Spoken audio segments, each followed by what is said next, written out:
Nog 'n manier om jou akkoorde mooier te laat klink, is om nie altyd jou vingers op die snare te hou terwyl jy speel nie. Ons kyk byvoorbeeld na 'n E-akkoord. Jy speel hom so 2-3 keer. Nou lig jy jou vingers op van die nek af. Nie so ver nie, net bo kan die snare. So daar gaan jy hom druk, daar gaan jy hom ontspan, maar hy gaan opgelig wees, laat jou vingers as dit afkom, weer op dieselfde plekke val. Nou wil ek hê jy moet, wanneer jou vingers oplig, daai oop snare speel.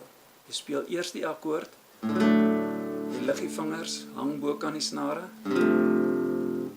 nou bietjie vinniger, druk, oop snaar, druk, oop snare, druk, oop, druk, oop, druk, oop. Kan jy hoor die klank is anderster? Ons gaan na A toe.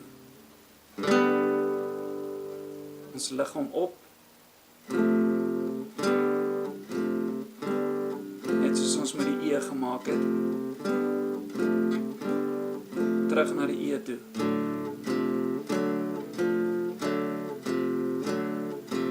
Ons kan tot die D probeer. Ons lig hom op, laat die vingers net bo kan die snare hang, speel die oop snare, probeer speel net waar jy gedruk het.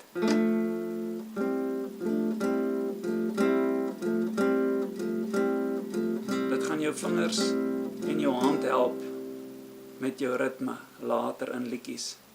Luister bietjie.